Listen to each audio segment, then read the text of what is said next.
नमस्ते दोस्तों, जैसा कि पिछले वीडियो में मैंने आपको बताया था कि पैरालंपिक गेम्स यानी क्या होता है। तो पैरालंपिक गेम्स यानी ये होता है कि जो भी व्यक्ति डिसेबल होते हैं यानी कि जो भी व्यक्ति अपंग होते हैं उनका जो ओलंपिक होता है उसे कहा जाता है पैरालंपिक। जैसे ही ओलंपिक 2020 जो कि टोक्यो में हुआ था उसकी समाप्ति हुई है, वैसे ही पैरालंपिक 2020 की टोक्यो में ही शुरुआत करी गई थी और इसका अंत अब हो चुका है। तो इस साल पैरालंपिक 2020 के खेलों में इंडिया ने टोटल 19 मेडल जीते हैं। जो पैरालंपिक गेम्स है उसकी शुरुआत हुई थी सन 1960 में। पहला ओलंपिक जो है वो हुआ था रोम, इटली में। उसके बाद में अभी तक टोटल 11 एडिशन हुए यानी कि 11 इसके संस्करण हुए जिसमें इंडिया ने पार्टिसिपेट किया है और टोटल 11 संस्करण में इंडिया ने अभी तक 31 मेडल जीते हैं। अब ये जो 31 मेडल इंडिया ने जीते हैं इसमें जो गोल्ड मेडल है वो है 9, उसके बाद में जो सिल्वर मेडल इंडिया ने जीते हैं वो है 12 और जो ब्रॉन्ज मेडल इंडिया ने जीते हैं वो है 10। यानी कि ये जो टोटल 31 मेडल है इसमें से इस साल 19 मेडल आए हैं, यानी करीबन आधे से ज्यादा मेडल जो है वो इंडिया ने इस साल टोक्यो 2020 के पैरालंपिक में जीते हैं। उसके बाद में अगर हम बात करें तो पहला मेडल पैरालंपिक में इंडिया के लिए किसने लाया था, तो पहला मेडल जो है वो सन 1972 में इंडिया के लिए जो मुरलीकांत पाटेकर है उन्होंने लाया था। तो जो मुरलीकांत पेटकर है उन्होंने 50 मीटर फ्री स्टाइल स्विमिंग में इंडिया के लिए सन 1972 में ये मेडल लाया था जो कि जर्मनी में हुआ था। उसके बाद सन 1984 में इंडिया ने 4 मेडल जीते। उसके बाद सन 2004 में इंडिया ने 2 मेडल जीते। सन 2012 में इंडिया ने 1 मेडल जीता और 2016 जो कि पिछले साल का पैरालंपिक था उसमें इंडिया ने रियो में 4 पैरालंपिक के मेडल जीते थे।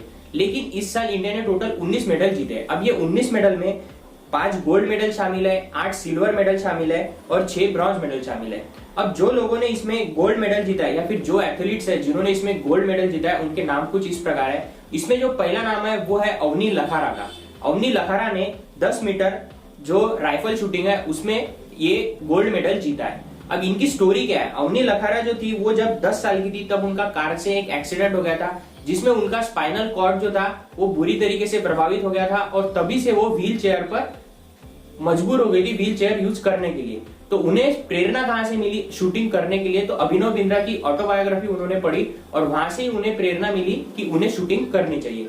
उसके बाद में जो दूसरा नाम है वो है सुमित अंटिल का। सुमित अंटिल के बारे में मैंने एक सेपरेट वीडियो भी बनाया, आप उसे भी देख सकते हैं। तो सुमित अंटिल जो है जब वो 17 साल के थे तब उनका एक बाइक एक्सीडेंट हो गया था जिसमें उन्होंने उनका जो लेफ्ट पैर था उसे गंवा दिया था और उसके बाद से ही उन्हें ये करना था कि उन्हें जेवेलियन थ्रो करना था। जैसा कि हम जानते हैं नीरज चोपड़ा ने हाल ही में ओलंपिक में इंडिया के लिए गोल्ड मेडल जीता है, तो जेवेलियन थ्रो में ही जीता है यानी कि भाला फेंक में ही जीता है। और जो सुमित अंटिल है उन्होंने भी जेवेलियन थ्रो में जीता है, लेकिन ये पैरालंपिक गेम्स में उन्होंने जीता है। उसके बाद में अगर हम बात करें इसमें तीसरा नाम किसका है, और इसमें जो अगला नाम है वो है मनीष नरवाल का। मनीष नरवाल जो है वो बचपन से जो फुटबॉलर है लियोनेल मेसी उनके काफी बड़े फैन है और उनका जो राइट हैंड था मनीष नरवाल का उसमें डिफेक्ट आ गया, इसीलिए वो फुटबॉलर नहीं बन पाए। लेकिन 4 साल पहले ही उन्होंने शूटिंग शुरू की है और शूटिंग के 50 मीटर पिस्टल में उन्होंने इस साल इंडिया के लिए गोल्ड मेडल जीता है। उसके बाद में जो अगला नाम है वो है प्रमोद भगत का।